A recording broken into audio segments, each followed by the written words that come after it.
Hello students, welcome to my channel English education. आज हम इस वीडियो में एक नई इडियम लेकर आए हैं, वो है स्टीयर अप ए हॉर्नेट नेस्ट। अब देखिए, steer up a hornet's nest.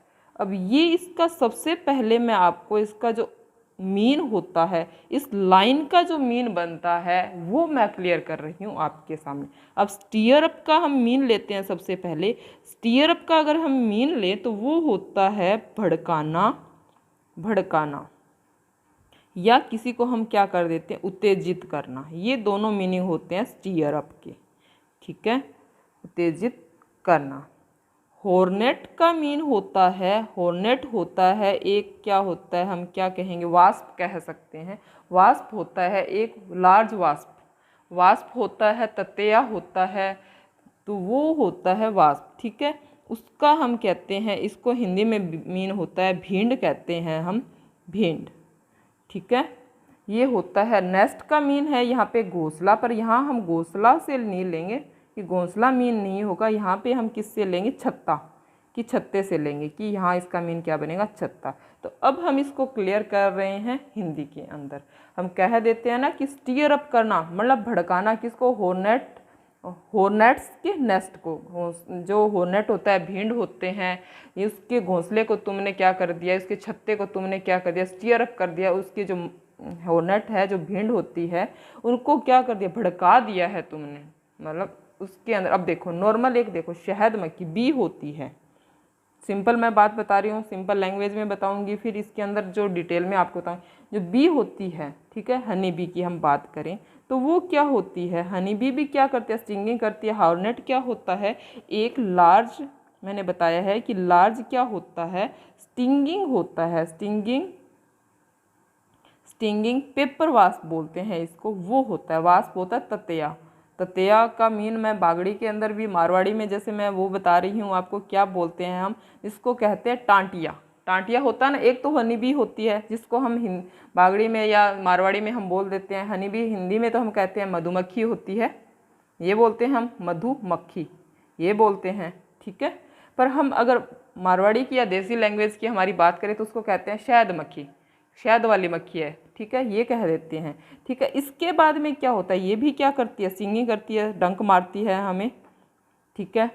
तो ये बात भी हमें पता है। नेक्स्ट चलते हैं, एक और लेते हैं, एक वास्प होता है, वास्प होता है ततैया, इसका होता है, ये होता है ततैया। ये भी क्या करता है, स्टिंगिंग करता है, डंक मारता है, ये है। तो स्टिंगिंग होता क्या, ये वास्प होता कैसा है, वास्प होता है येलो कलर का होता है। ये जो वास्प जो होता है येलो कलर का होता है, जिसको हम ततैया बोलते हैं हिंदी में एग्जैक्ट जैसे, और बागड़ी मारवाड़ी में जैसे हम बोलते हैं टांटिया बोल देते हैं, कि ये टांटिया है, टांटिया खा जाएगा, ऐसे हम बोलते हैं ना, वो होता है ये जो वास्प होता है। उससे बड़ा होता है, जैसे कहते हैं बड़ी, बड़ी मक्खी आ गई, मधुमक्खी से जो बड़ी होती है, शहद मक्खी से, उसको कहते हैं बड़ी मक्खी आ गई, या भीड़ आ गई, भीड़ बोलते हैं हम, भीड़ बोलते हैं हिंदी के अंदर एग्जैक्ट। तो वो भीड़ ही क्या होती है, ये इन दोनों से, हनी बी से और वास्प से क्या होती है, बड़ी होती है हॉर्नेट। उसको हम क्या बोलते हैं, इंग्लिश के अंदर हॉर्नेट बोलते हैं और हिंदी में इसको भीड़ बोलते हैं, ठीक है। ये हमें पता होना चाहिए। तो अब ये देखो, हनी बी का जो छत्ता होता है उसको हम छेड़ देते हैं तो भी प्रॉब्लम होती है। उसके अंदर अगर हम पत्थर मारेंगे तो वो हनी बी क्या हो जाएगी, उत्तेजित हो जाए, भड़क जाएगी, ठीक है, और हमें काटने को दौड़ेगी।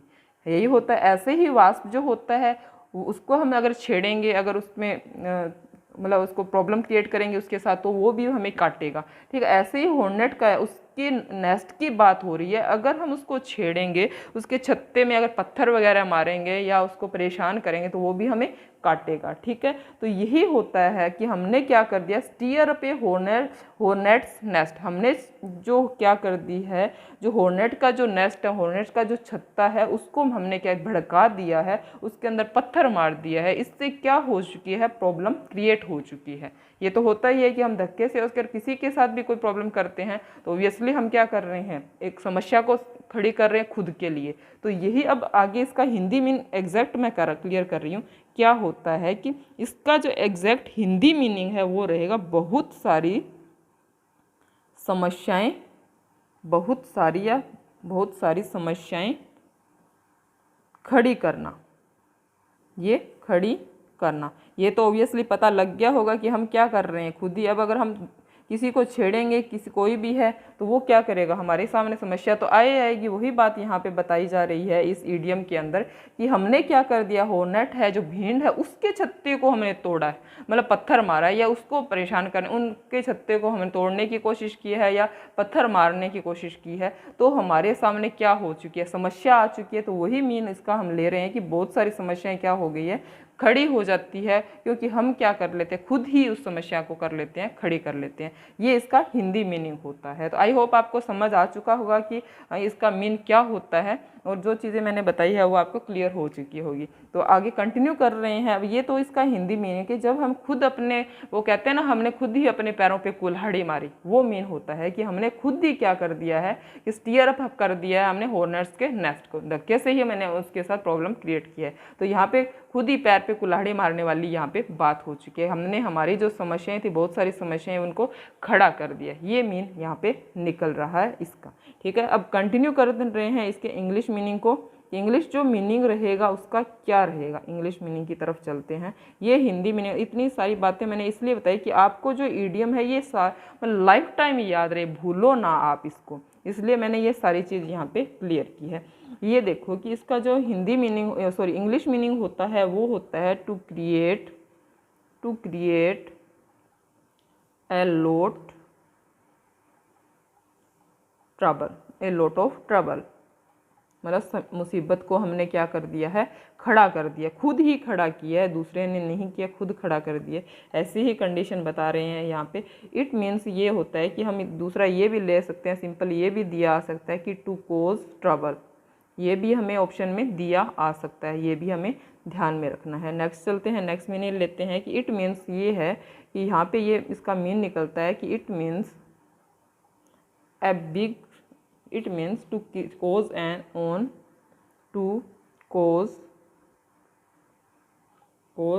an upheaval, मतलब ये जो उथल पुथल हुई थी, अपहीवल का मीन होता है उथल पुथल होना, प्रॉब्लम क्रिएट होना, किसी चीज़ की समस्या पैदा होना, ये मीन होता है। ठीक है, उथल पुथल होती है तो प्रॉब्लम आती है। ठीक है, तो इट मीन्स होता है, ये कोज होता है, कारण बनता है उथल पुथल का, जो होती है उसकी कारण बनता है। ये भी ऐसे भी हमें ऑप्शन में दिया आ सकता है, तो ये भी हमें ध्यान में रखना है, ये जो वर्ड है ये भी ध्यान में रखना है। तो आगे देखिए कि आगे मीन और क्या बनता है। ये एक और बनता है मीन इसका, एक कमोशन का मीन होता है खलबली होता है या उथल पुथल ही होता है, इसका मीन भी यही होता है, खलबली लेते हैं हम।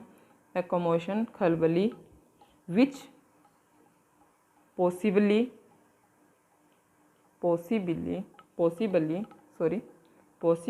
Ends with anger and frustrations.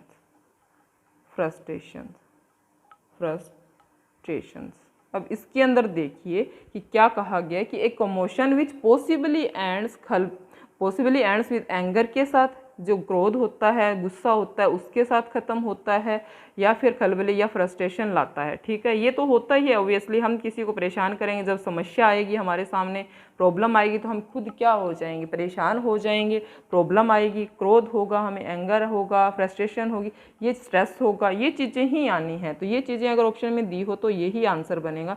ये चीज़ें, ये भी हमें ध्यान में रखनी है बातें। ठीक है, आगे कंटिन्यू करते हैं कि टू कोज, आगे एक पॉइंट और लेते हैं कि to cause a situation that makes people very angry और अपसेट। अब इसके अंदर भी देखिए वही बात है, ऊपर वाले जो राइट किया सेंटेंस, उसके अंदर बताई गई कि टू कोज बनता है, ये ऐसी सिचुएशन होती है जिसके मेक्स पीपल को क्या बनाती है, एंग्री बना देती है और अपसेट कर देती है। यही बात बताई जा रही है यहाँ पे इस ईडियम के अंदर। देखिए कंटिन्यू कर रहे हैं इसी वीडियो को हम। तो ये चीज़ें हमने यहाँ पे समझी है कि यहाँ पे क्या है, जब समस्याएं खड़ी करना, खुद खड़ी करते हैं, वो चीज़ें हमने कुछ मीनिंग से हिंदी में मीनिंग लिए हैं और उसके कुछ इंग्लिश में मीनिंग से हमने समझे कि ऑप्शन में ऐसे भी दिया आ सकता है। ठीक है, तो कंटिन्यू कर रहे हैं इस वीडियो को, ये हम एग्जाम्पल्स कर रहे हैं, अब इसके एग्जाम्पल ले रहे हैं इस वीडियो में। अब एग्जाम्पल्स की बात कर लेते हैं, उससे और समझ लेते हैं। हमने हिंदी और इंग्लिश मीनिंग से इसको समझ चुके हैं, पर अब इसके क्या है, हिंदी मीनिंग लेते हैं, सॉरी एग्जाम्पल्स लेते हैं इसके। एग्जाम्पल्स से हम इसको क्लियर कर रहे हैं। तो एग्जाम्पल की हम बात करें, फर्स्ट एग्जाम्पल लेते हैं हम इसका कि when the entire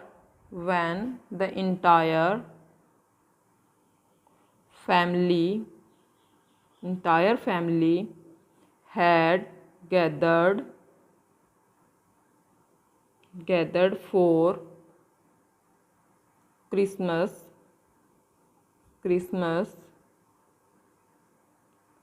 Uncle Sonu came along and stirred up a hornet's nest by quarreling आएगा यहाँ पे, quarreling लड़ाई करना, झगड़ा करना, with grandfather about spending so much money। अब यहाँ पे ये थोड़ा सा जो एग्जाम्पल है थोड़ा बड़ा हो चुका है, बट ये क्लियर समझने में आपको आसानी रहेगी इसको, तो ये कन्फ्यूज़न वाली को टेंशन वाली बात नहीं है। तो देखिए कि व्हेन द इंटायर फैमिली, जब पूरी फैमिली क्या थी, हैड गैदर्ड फॉर क्रिसमस। अब ये होता है कि हमारे जो ओकेज़न होता है, क्रिसमस होता है, दिवाली होती है, होली होते हैं, तो इकट्ठे होते हैं। तो वैसे ही हो रखा है कि क्रिसमस पे इकट्ठे हुए, तो जो अंकल थे, सोनू अंकल थे, वो क्या केम आए and steered up a hornet's nest. तो उन्होंने खुद ही क्या कर दी, एक समस्या खड़ी कर दी, अपने ही पैरों पे कुल्हाड़ी के क्या किया कि बाय क्वारलिंग, मतलब लड़ाई की, किसके साथ, विद ग्रैंड फादर, जो हमारे दादाजी, उनके साथ, about spending so much money, किसको लेकर, मनी को लेके, जो स्पेंडिंग हो चुकी थी मैंने उसको लेकर लड़ाई की। तो ये है कि उसने खुद के पैरों पे क्या कर दी, कुल्हाड़ी मार दी, मतलब उस खुद ही समस्याएं क्या कर दी, खुद ने ही खड़ी कर दी। क्योंकि आए तो किस लिए थे, वो क्रिसमस मनाने के लिए है, पर उसने क्या कर दिया, उस अंकल ने क्या कर दिया, वही कर दिया कि स्टीयर्ड अप ए हॉर्नेट नेस्ट वाली बात कर दी कि जो छत्ता था उसके अंदर हमने क्या कर दिया, पत्थर मार दिया। मतलब ऐसी ही कंडीशन है, खुद की समस्या ही खुद के लिए समस्या खड़ी कर दी है, प्रॉब्लम खड़ी कर दी है उस अंकल ने। तो ये बात इसके अंदर समझाई गई है। एक एग्जाम्पल और लेते हैं हम कि he always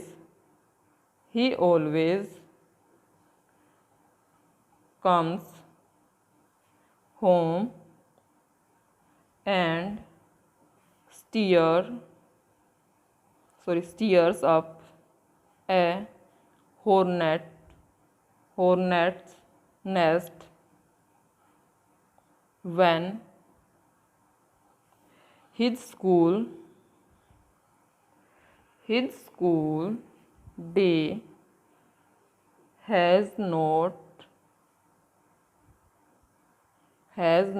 gone well। अभी यहाँ पे देखिए कि क्या कहा गया है कि ही ऑलवेज कम्स होम, वो घर आता है, and stir up a hornet's nest, वो क्या कर लेता है, समस्याएं खड़ी कर लेता है खुद के लिए। व्हेन, कब कर लेता है, when his school day has not gone well, जब उसके स्कूल डेज अच्छे नहीं चल रहे हैं तो वो क्या कर देता है, घर पे आके समस्याएं खड़ी करता है, ना प्रॉब्लम खड़ी करता है खुद के लिए। होता है ना, कई बच्चे होते हैं कि जो स्कूल की फ्रस्ट्रेशन होती है, स्कूल में अगर कोई प्रॉब्लम होती है तो वो घर पे आके निकालते हैं। तो वही बात यहाँ पे कही गई कि always comes home and stir up a hornet's nest, बोला स्टीयर अप कर देता है, मतलब उत्तेजित होता है, भड़का होता है। ठीक है, ये चीज़ें यहाँ पे बताई होती है, क्योंकि वो कंडीशन क्या होती है, वो स्कूल की जो फ्रस्ट्रेशन होती है, प्रॉब्लम होती है, वो घर पे ये आता है, वही छोड़ के नहीं आता है, तब ऐसी कंडीशन आती है। तब क्या होता है, अब इसको कंटिन्यू कर रहे हैं, ये एग्जाम्पल ही है एक। हिज मदर, अब उसको समस्या को समाधान करने उसकी मदर क्या करती है, his mother then makes something nice to eat for him to calm down, उसको शांत करने के लिए। अब यहाँ पे क्या कहा गया है कि हिज मदर, उसकी मदर जो ऊपर हमने किया है कि ही ऑलवेज, वो आता है और गुस्से में ही आता है और भड़का होता है, उत्तेजित होता है। तो his mother then makes something nice to eat, उसके लिए कुछ अच्छा सा बनाती है खाने के लिए। फॉर हिम काम डाउन, क्योंकि वो उसका जो गुस्सा है वो क्या काम डाउन हो जाए, वो शांत हो जाए, इसके लिए उसकी मदर क्या बना रही है, कुछ अच्छा सा उसके लिए बनाती है। तो ये चीज़ है, ये कुछ एग्जाम्पल्स है जिससे मैंने ये जो ईडियम है उसको क्लियर किया है आपके लिए। ठीक है, अब इसके कुछ सिनोनियम्स है वो लेते हैं कि इसके जो सिनोनियम्स है वो कौन से रहेंगे, कि कौन कौन से सिनोनियम का यूज़ कर सकते हैं मैम इसके जो मीनिंग लिए हैं हम उनके लिए। तो सबसे पहले हम लेते हैं कि एक जो सिनोनियम ले रहे हैं वो है कि blow, blow something, blow something sky high, sky high, ये इसका एक सिनोनियम है। और अदर्स और सिनोनियम लेते हैं जिसका हम यूज़ कर सकते हैं इस ईडियम के लिए, वो है कुक समवन, कुक समवंस गूज, ये भी हम ले सकते हैं। नेक्स्ट लेते हैं, नेक्स्ट भी हम लेते हैं, एक और ले सकते हैं सिनोनियम इसके लिए, इस ईडियम के लिए, make someone, make someone to, sorry ये हो गया मेक समवन लाइफ, यहाँ पे आएगा समवंस, आएगा someone's life a misery, misery बोलते हैं, माइजरी बोल देते हैं इसको। ठीक है, हम किसी के क्या कर देते हैं, प्रॉब्लम क्रिएट कर देते हैं, उनसे रिलेटेड ही ये ईडियम जो है, सॉरी ये सिनोनियम मैं बता रही हूँ यहाँ पे कि कैसे कौन कौन से सिनोनियम जो रहेंगे इसे। Throw someone, someone to the walls, ये भी हम यूज़ कर सकते हैं इसके सिनोनियम के अंदर। वॉल्स, दोबारा राइट कर रही हूँ यहाँ पे मैं ये वॉल्स। ठीक है, नेक्स्ट एक और लेते हैं सिनोनियम हम इसका, वो रहेगा कि बी अ बगर, ये भी हम यूज़ कर सकते हैं इसके सिनोनियम में। ठीक है, पर ये जो 4 जो ऊपर मैंने बताए हैं वो ज़्यादा यूज़ होते हैं, ये थोड़ा सा कम हम यूज़ कर सकते हैं। पर इसका मेन भी होता है टू बी डिफ़िकल्ट, कोई चीज़ समस्या से रिलेटेड ही है ये भी जो मैंने अभी यहाँ पे ये बताया है वो भी इसी से रिलेटेड है। तो कंटिन्यू कर रहे हैं इसके वीडियो को, इस वीडियो को ही हम आगे लेते हैं। इसका जो ओरिजिन हुआ था इस ईडियम का वो कैसे हुआ था वो हम थोड़ा सा और जान लेते हैं, ओरिजिन से रिलेटेड हम पता लगे कि कैसे हुआ था इसका। इसका जो ओरिजिन हुआ था वो हुआ था 1700 सेंचुरी के अंदर, हम कह सकते हैं कि इसका ओरिजिन हुआ था। पर एक बात देखो, जो एग्जैक्ट इसकी बात करें, इस फ्रेज़ की या इस ईडियम की, तो वो इसका जो एग्जैक्ट है वो इसका मिलता नहीं है कि कैसे उत्पन्न हुआ था, कैसे ओरिजिन हुआ था इसका। तो एग्जैक्ट जो लिटरेरी, मैं राइट ही करवा रही हूँ कि एग्जैक्ट लिटरेरी जो होता है ओरिजिन वो यहाँ पे इसका नहीं मिल रहा है। वैसे इसका यूज़ करते हैं ओरिजिन इज़, वो है अनअवेलेबल, मतलब अवेलेबल नहीं है। ये चीज़ें हमें ध्यान में रखनी है कि इसका अनअवेलेबल है, ये अवेलेबल नहीं है। बट द फ्रेज़ है ना, बट द फ्रेज़, जो फ्रेज़ है has been used by many authors, फिर भी क्या इस फ्रेज़ का यूज़ किया जाता है, किसके द्वारा, मैनी ऑथर्स के द्वारा, यूज़ बाय मैनी ऑथर्स के द्वारा इसका यूज़ किया जाता है। कहाँ पे, फॉर फिक्शनल, जो काल्पनिक होता है, फिक्शनल का मीन होता है काल्पनिक, फिक्शनल होता है काल्पनिक, ओ as well as non fictional work में, नॉन फिक्शनल वर्क में इसका यूज़ किया जाता है इस ईडियम का। ठीक है, ये हमें ध्यान में रखना है कि इसका जो ओरिजिन हुआ था वो तो हुआ था 1700 सेंचुरी, जो 1700 शताब्दी थी, 17वीं शताब्दी के 17वीं शताब्दी में हुई थी, ये बता दिया गया है। पर जो एग्जैक्ट लिटरेरी जो ओरिजिन है, जो साहित्य का जो ओरिजिन उत्पन्न है वो नहीं इसका है, अनअवेलेबल है। पर हाँ, इसका जो यूज़ किया जाता था मैनी ऑथर्स के द्वारा, बहुत सारे जो ऑथर्स हैं उनके द्वारा यूज़ किया जाता है। फिक्शनल जो होता है काल्पनिक, और एज वेल एज जो नॉन फिक्शनल होता है, जो अकाल्पनिक कहते हैं, गैर काल्पनिक कह सकते हैं, वर्क में इसका यूज़ ज़रूर किया जाता था इस ईडियम का, जो हमने अभी की है।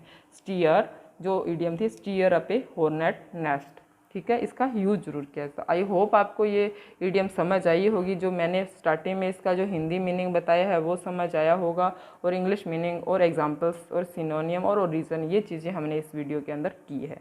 तो नेक्स्ट वीडियो में हम मिलते हैं एक नई इडियम के साथ। तो thanks for watching this video. Thank you very much.